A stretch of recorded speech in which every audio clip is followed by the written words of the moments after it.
Et bonjour tout le monde. Aujourd'hui, j'ai envie de vous parler un petit peu plus de la numérologie en général pour vous expliquer qu'est-ce que ça peut apporter dans notre vie, qu'est-ce que ça peut résoudre euh, comme problème dans votre vie, qu'est-ce que ça peut débloquer, qu'est-ce que ça peut dénouer. Euh, voilà, parce que c'est quand même ça le but. C'est un outil un outil vraiment de connaissance de soi, mais pas que. Je trouve que c'est vraiment... enfin, moi, j'ai été fascinée quand j'ai découvert ça par hasard. Il y a beaucoup de gens qui commencent à connaître. Et alors oui, on parle de statistiques de nombre, ça remonte à loin, bien sûr. C'est ce qu'on appelle un peu maintenant une neuroscience, un peu comme l'astrologie, où on commence à trouver des écrits jusque loin, où des personnes s'y sont intéressées. Alors on parle beaucoup de Pythagore. Il n'y a pas que lui. Moi, c'est vrai que j'aime bien dire, en fait, pour moi, c'est quelque chose de très cartésien, justement, la numérologie. Mais en même temps, parce qu'on sait que tel nombre c'est ça, tel nombre c'est ça et c'est ça, donc c'est pas sujet à comment dire, à interprétation. Justement, c'est carré, c'est mathématique pour moi, c'est des statistiques. Et ça, c'est ce que j'aime bien, parce que parfois, quand ça part trop dans les trucs un peu perchés ici et là, bah, tu doutes, parce que tu te dis, bon, est-ce que c'est la personne qui interprète ou pas. Ça peut être sujet à discussion et à doute. Alors que là, non, on sait que voilà, il y a une matrice, c'est comme ça c'est ça, tel nombre c'est sacré, tel nombre c'est karmique. Voilà, et ça j'aime bien parce que pour le coup, on se repose sur quelque chose de concret, de pragmatique. Dans les temps modernes, il y en a un qui s'est beaucoup intéressé. Voilà, on parle de Pythagore, mais bon, il y en a plein d'autres. Bientôt, je vous aurai fait un petit e-book que vous pourrez télécharger gratuitement sur ma page. C'est tout en cours de préparation. Mais en attendant, il y en a un qui s'est bien intéressé à ça, qui est contemporain, que tout le monde connaît, c'est Nikola Tesla. Parce que Nikola Tesla, ce fameux inventeur, ingénieur, adore les mathématiques. Et lui, figurez-vous que toute sa vie, il a eu une passion pour le nombre 3, entre autres. Et c'est très très intéressant. Je vous vraiment recommande d'aller voir sur Internet, sur Google, sur Wikipédia ou autre. Euh, Parce que c'est quand même fascinant et c'est là qu'on voit que vraiment cette neuroscience qui a un côté aussi, vous le verrez, sacré, karmique. Et c'est là où c'est chouette parce que tout se rejoint. On est vraiment dans la réunion du concret, de l'incarnation, des mathématiques et des choses carrées avec autre chose, la spiritualité, le sacré. Et pour ça, les nombres sont incroyables. Moi, j'ai découvert par hasard et je comprends que ça puisse intriguer ou même que des gens puissent douter ou ne pas trop comprendre. La seule chose que je peux vous recommander, c'est d'essayer.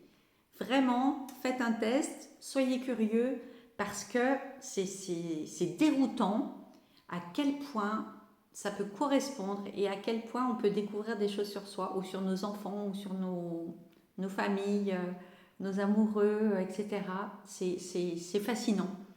À quel point ça peut être juste et à quel point ça peut même conscientiser des choses que même nous, comment dire, qui sont encore abstraites pour nous.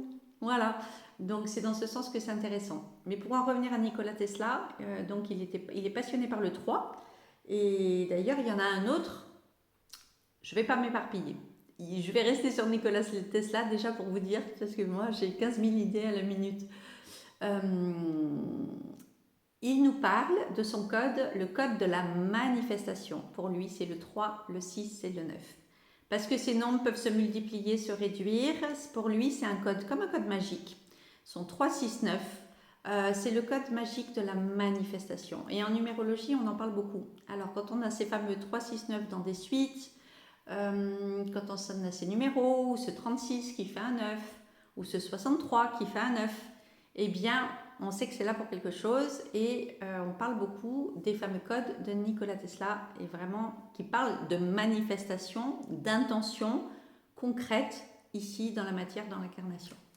Donc là-dessus, c'est vraiment intéressant de voir qu'il y a des grands hommes intelligents, vraiment, c'est pas quelque chose de perché, qui vraiment se penchent sur la symbolique des nombres et sur leur code répétitif ou sur la signification. Et il y a un autre chercheur russe qui a, j'ai commandé d'ailleurs 2 livres là-dessus, c'est Grabovoy, et c'est aussi très intéressant. Alors lui carrément a inventé des séries de codes de guérison. Je suis en train de me pencher dessus parce que je trouve que ça va assez bien avec le côté que j'aime expérimenter des soins holistiques, des soins énergétiques. Et pour moi, ça ferait vraiment un pont, en fait, entre la numérologie, les nombres que j'adore et les soins. Donc ça, je vous en reparlerai. Mais comme quoi, il y a des grands chercheurs ou des docteurs ou des physiciens qui vont vraiment étudier là-dessus. Un petit peu pour la présentation. En attendant, dans le concret, ici et maintenant, tout de suite, qu'est-ce que ça peut nous apporter? Eh bien, ça nous apporte des réponses sur nous-mêmes, une connaissance de nous. Comment dire? Comme si c'était notre meilleur ami, ou en tout cas d'un œil extérieur. Comme avec du recul. Et puis, ça va voir notre âme pure. Donc, sans les blessures, bien sûr, on va avoir des blessures, on va avoir des karmas, on va avoir des défis dedans, mais disons que ça nous donne la photographie à un moment T, celui de notre incarnation, des choix que nous avons faits en nous incarnant ici dans cette vie cette fois-ci, avec donc notre fameuse mission, notre fameuse chemin de vie, qui va donc être le chemin que nous avons choisi, notre route pour aller du point A au point B. Et puis, on parlera du nombre d'expressions qui va être de quelle manière, comment on va faire cette route, dans quelle voiture, voilà, par quels moyens, voilà, comment on va expérimenter ça. Ce sont les 2 piliers très très importants de cette fameuse petite pyramide dont on parle. Ce sont les bases, pilier 1, pilier 2, et puis en haut de la pyramide, vers quoi on va? Eh bien, il faut gravir cette pyramide pour arriver au sommet. Et au sommet de cette pyramide, qu'est-ce qu'on a? On a la mission spirituelle, qui est la 3e clé. La 3e clé, la mission spirituelle, ça va être le fameux pourquoi. Le pourquoi, le fameux dont on parle aussi dans l'ikigai. J'aime beaucoup aussi faire des ateliers, travailler aussi avec l'ikigai. Ça a aussi un bel outil de développement personnel et de connaissance de soi. Le fameux pourquoi. Pourquoi on se lève le matin? Le pourquoi, qu'est-ce qui nous prend aux tripes, qui nous fait vibrer, qui nous fait pétiller, qui nous passionne, qu'est-ce qu'on aime plus que tout? Quand on fait ça, ce n'est pas du travail, c'est une passion, c'est un grand intérêt en tout cas. Alors il y a des gens qui disent moi je sais pas, j'ai pas de passion et tout, mais on a tous des choses qui nous passionnent. Ça peut être juste l'humain, ça peut être juste communiquer, on est tous bons dans quelque chose. Et c'est ça que c'est intéressant, c'est dans ce sens-là que c'est intéressant de découvrir, en tout cas de se faire confirmer. Alors oui, il y a des gens qui savent, qui n'ont pas besoin d'outils pour savoir. Ça, c'est souvent les gens qui ont beaucoup de 1 ou beaucoup de 8. Mais sinon, pour tous les autres qui sont en route, qui sont en quête, qui sont à des moments clés, charnières de leur vie, à des moments de reconversion, eh bien, eux se posent des questions sur leur pourquoi. Qu'est-ce qui leur donne envie de se lever le matin, même si parfois c'est tôt. Qu'est-ce qui va leur donner envie, même après des difficultés, même après des complications, eh bien, on s'accroche, on tient, et ça tient la route parce que c'est vraiment notre pourquoi. Le truc qui nous prend aux tripes. Et c'est bien quand même de refaire un petit point et de le savoir. Et de savoir qu'est-ce que la vie a prévu pour nous. Alors, parce qu'on a une manière de le savoir comme ceci, avec ces 3 clés, ces 3 nombres. Je rappelle, le nombre d'expressions, ça se calcule à partir de tous nos prénoms et notre nom de famille. Parce que si c'était que le chemin de vie, que la date de naissance, bien, on est nombreux à être nés le même jour, même la même année. Et évidemment, on n'est pas tous pareils. L'heure va aussi influer par rapport effectivement à l'astrologie, aux planètes, etc. Mais là, je ne vous en parlerai pas parce que je ne m'y connais pas du tout. Par contre, quand on rajoute le deuxième pilier avec tous les prénoms, parce que tous les prénoms comptent, vraiment comme à l'état civil, comme écrit sur nos papiers d'identité déclarés à l'état civil, et le nom de famille, pour les femmes c'est le nom de jeune fille, ça nous donne notre nombre d'expressions. Et puis la mission spirituelle, donc c'est en calculant jour plus mois. Voilà. Après, on va découvrir un petit quatrième numéro, c'est le numéro chance. Notre numéro chance, ça va être l'addition des deux piliers, le pilier 1 et le pilier 2, c'est-à-dire le chemin de vie, le nombre d'expressions. Cette addition nous donne ce qu'on appelle un numéro, un nombre ressources, un nombre de vie, un nombre chance. Voilà. C'est bien aussi de le connaître. Alors moi, c'est vraiment rigolo parce que sur tous mes nombres, dans tous mes nombres, j'en ai déjà 2 qui sont karmiques sur les 3. Et quand je fais un détail au niveau de mon année, j'ai aussi un nombre karmique. Bref, donc c'est vraiment intéressant. Je me dis, je comprends mieux certaines choses et pourquoi tant la numérologie m'a intéressée et pourquoi elle m'a autant apporté finalement de réponses. Voilà, c'est pas pour rien. C'est pour ça que je vous engage vraiment à être curieux en tout cas. Et puis, au-delà de ça, ensuite, on va voir dans la grille d'inclusion. Alors, dans le nombre d'expressions, il y a toute une partie où on va étudier la grille de ce qu'on appelle la grille d'inclusion. Et là, c'est vraiment le détail, c'est-à-dire c'est vraiment, oui, la précision c'est comme un détail nombre par nombre de votre nombre d'expressions. C'est-à-dire, on va voir le nombre d'expressions, c'est un nombre. Par exemple, moi, je suis en 14,5. Qui le 14 est un nombre karmique pour cette numérologie sacrée. Et donc ça va être le 5. Et puis on va aller regarder combien j'ai en sous-nombre, c'est-à-dire combien j'ai de 1, de 2, de 3, de 4, de 5, de 6, de 7, de 8, de 9. Et c'est là qu'on va voir si j'ai trop de nombres dans chaque catégorie de nombres. Dans mon 14,5, qu'est-ce qu'il y a en sous-dossier ? Est-ce que j'ai trop de 1, pas assez, de 2, pas assez? Il y a des nombres peut-être où j'aurai 0. Dans ce cas-là, on dit karma dans le nombre ou alors on dit les hommes, H-O-M, avec un accent circonflexe. Moi, par exemple, j'ai un homme en 6 et j'ai un homme en 8. Voilà, et on découvre plein de choses et j'ai beaucoup de 5. Voilà, et ça ne m'étonne pas du tout. Bientôt, je vous raconterai tout ça, tous les nombres. Comme par hasard, j'ai un chemin de vie en 8. Comme par hasard, dans mon nombre d'expressions, j'ai un karma en 8.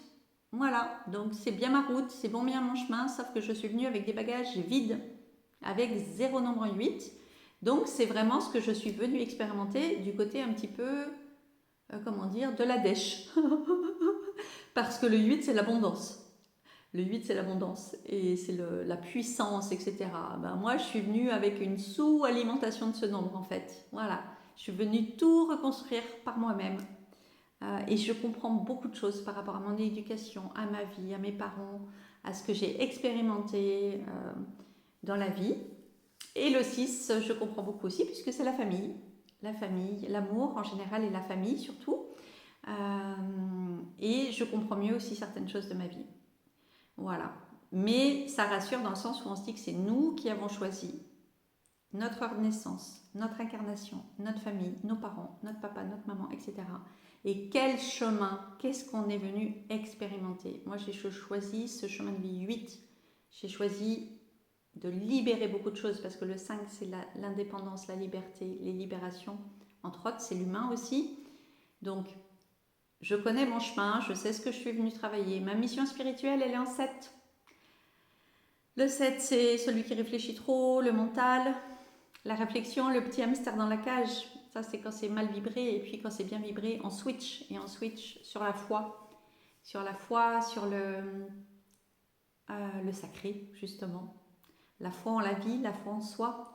Et c'est aussi les vérités, les découvertes. Comme par hasard, on a parlé de libération, etc.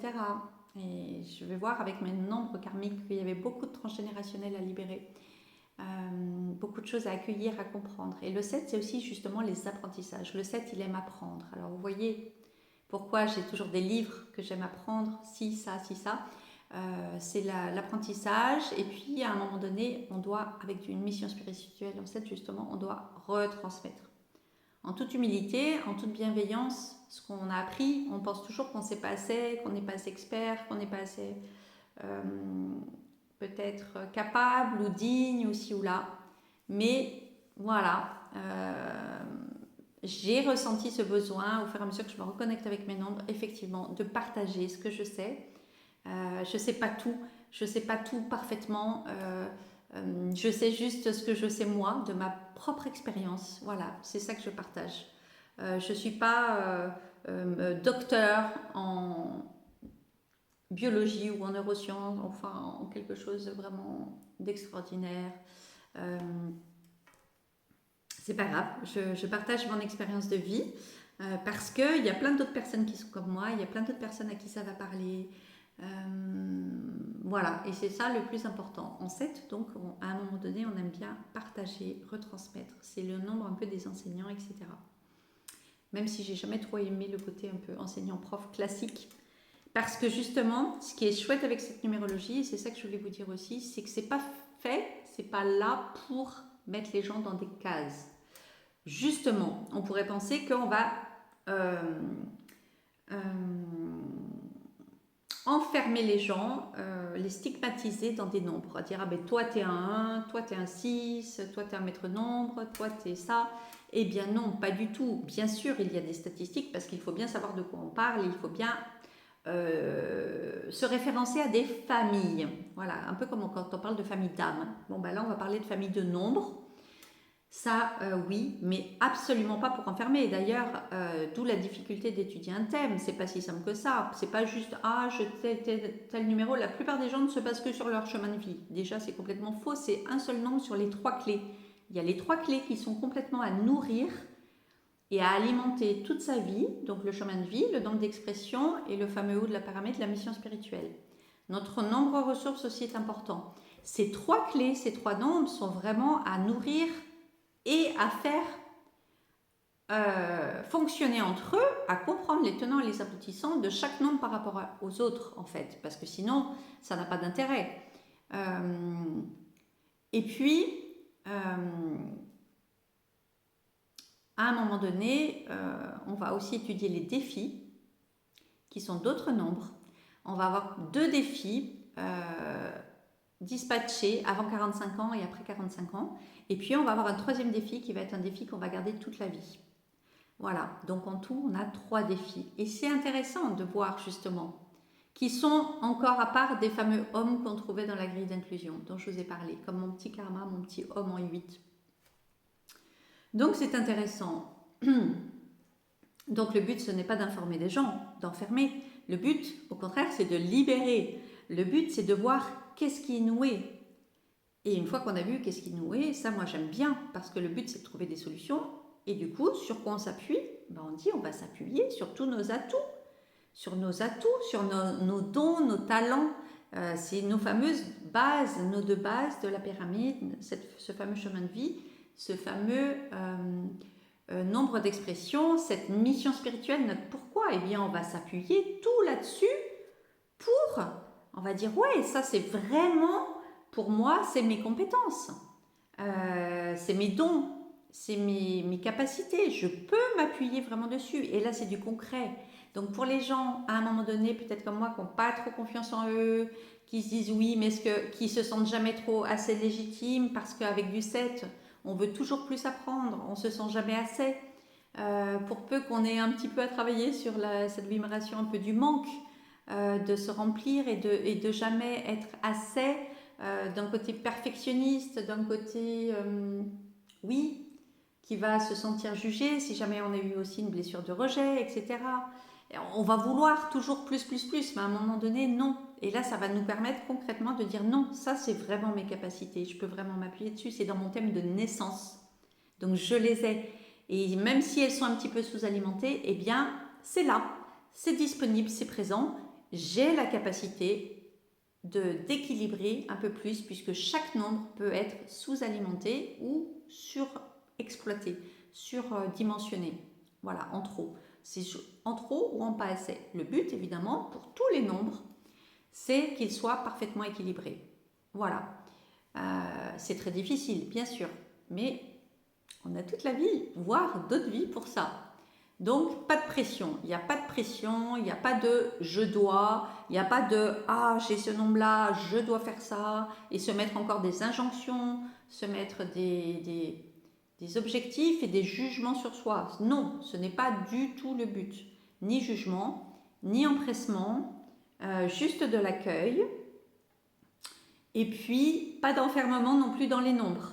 Ce qui est chouette justement, c'est de voir l'interaction tous les nombres les uns à côté des autres et de voir ce qui leur ressort. Il leur ressort des choses mais vraiment belles et magiques. On a aussi les maîtres d'ombre qui sont très difficiles mine de rien aussi à incarner, les maîtres d'ombre. Et ce que je voulais vous partager, c'est que moi j'aime beaucoup parler des choses entre guillemets à dénouer, des soucis, des problèmes. C'est pour ça que je vous fais beaucoup de vidéos où je vous parle des blessures, où je vous parle des peurs, où je vous parle des freins. Parce que quand on les a identifiés, des fois ça ne va pas dans sa vie, mais on ne sait pas vraiment ce qui ne va pas, ou on sait qu'on n'est pas bien, ou on sait qu'on voudrait plus un meilleur job, qui nous correspond mieux, ou qu'on voudrait une relation amoureuse. Mais en fait, on ne sait pas pourquoi ça coince. Et moi, c'est là que je veux vous amener. C'est là que j'ai envie de vous aider à dénouer tout le schmilblick. Parce que, grâce à la numérologie, ce qu'on comprend, c'est là où ça coince. Déjà, on va le voir avec les nombres karmiques. Donc, on va dire, ah, voilà ce que tu es venu travailler. Alors, t'en es où par rapport à ça? Eh bien, ça va permettre de se recentrer sur les problèmes, sur ce qu'il y a à dénouer. Et puis ensuite, on va voir nos défis. Nos 3 défis, ben on va dire, bah voilà, ton défi c'est ça. Ah, toi, tu as un défi en 4. Ah bah ouais, bah t'es pas du tout organisé, t'es pas du tout dans les papiers, t'aimes pas les trucs carrés, t'aimes pas les routines. Bah ça va être un défi pour toi, oui, t'es un peu trop artiste, par exemple. Tu cherches tout le temps tes papiers, tu sais pas où sont tes choses, t'es pas dans les routines. En même temps, c'est ce qui crée nos racines, ce 4. C'est ce qui crée notre base solide de notre pyramide. Nos piliers, ils doivent reposer quand même sur quelque chose de stable. Donc ce 4, on doit tous l'avoir quand même au minimum un petit peu équilibré. Autant artiste soit-on, autant... voilà. On a besoin tous un petit peu de carré dans sa vie et de structure pour avoir des bonnes fondations. C'est un exemple.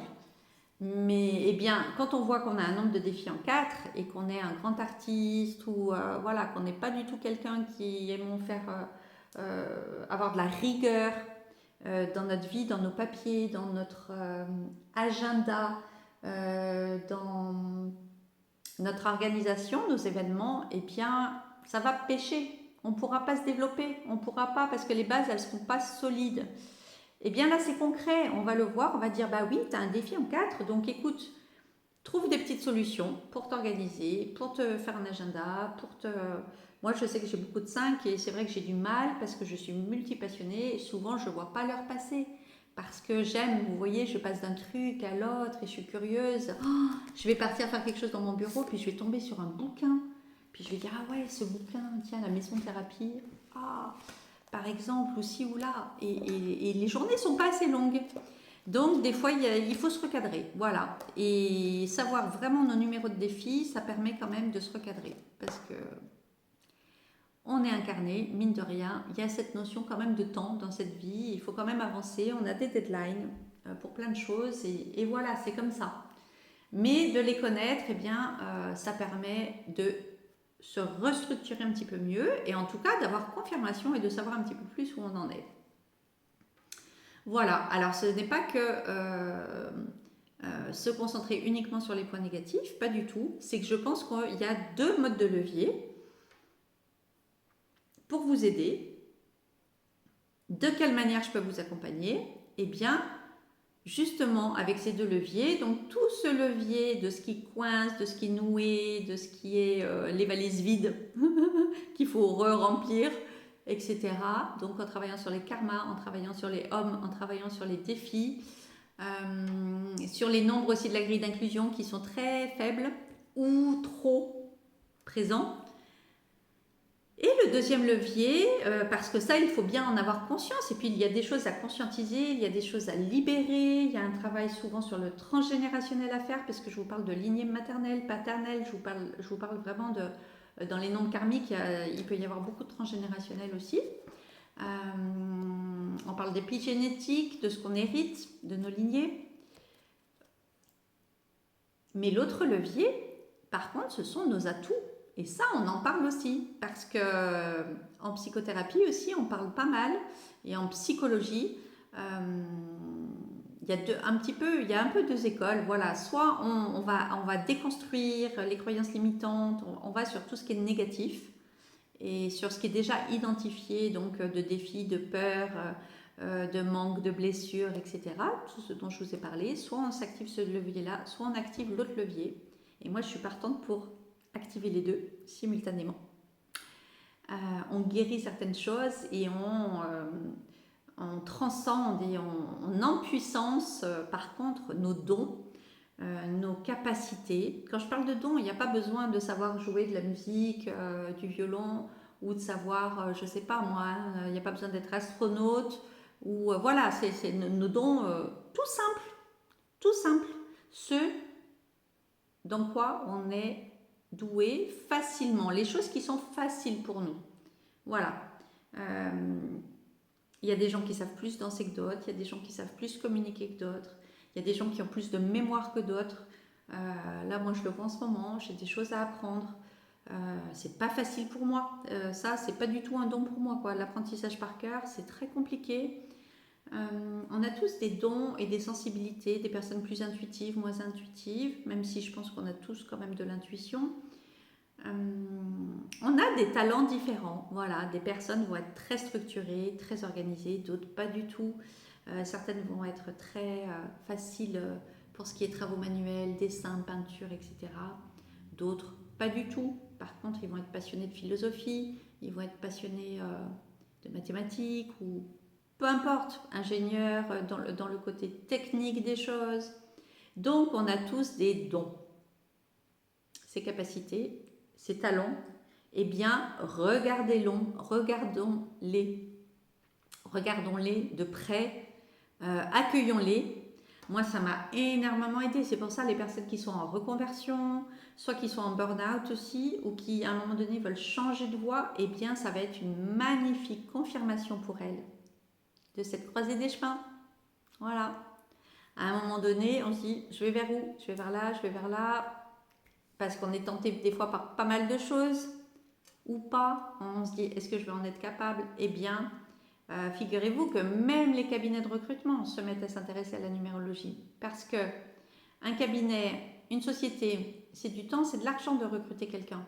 Voilà dans quoi ça peut aussi aider. Même les cabinets des RH, je vais leur en parler. Parce que vous cherchez un comptable, vous cherchez quelqu'un qui a du 4, vous cherchez quelqu'un qui a du 8, vous cherchez quelqu'un qui a du 1, qui peut avoir aussi un peu de 6, d'équilibre, de responsabilité, oui. Vous ne cherchez pas un artiste, vous ne cherchez pas quelqu'un qui a du 3 ou du 5 uniquement. Dans ce cas-là, la personne ne sera pas organisée, ne s'intéressera pas au compte, ça va être trop administratif, trop rébarbatif, trop carré, structuré et surtout trop routinier, tous les jours dans un bureau, seul face à son écran. Mais c'est un 4 qu'il faut pour un poste comme ça, par exemple. C'est un poste assez solitaire, malgré tout, mais surtout bien organisé, bien structuré. C'est un exemple. Si vous cherchez quelqu'un dans la communication, une boîte d'événementiel, qui cherche quelqu'un qui va devoir faire de la création de contenu, par exemple, bien dans ce cas-là, vous étudiez la personne, ses nombres. Il faut quelqu'un qui ait du 3, qui ait du 5, qui ait du 6, éventuellement du 2. Voilà, du 9 aussi, ça peut, mais avec pas trop de sensibilité. Pas quelqu'un de trop introverti, mais quand même avec le 9 pour le côté de l'étranger, de la relation aux autres, etc. Mais c'est super important de le savoir parce que sinon, t'embauches quelqu'un qui a un 4, la personne va dire oui, ça me convient, parce que la personne, par exemple, va chercher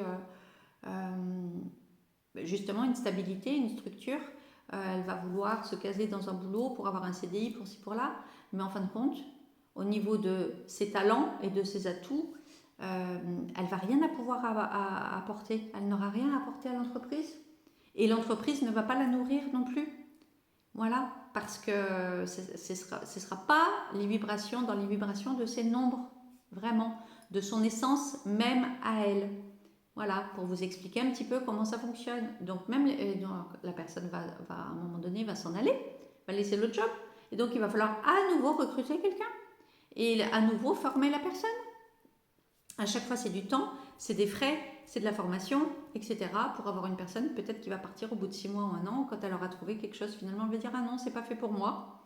Parce que peut-être la personne n'a pas pris le temps elle-même de se connaître et de savoir vraiment ce qui est fait pour elle.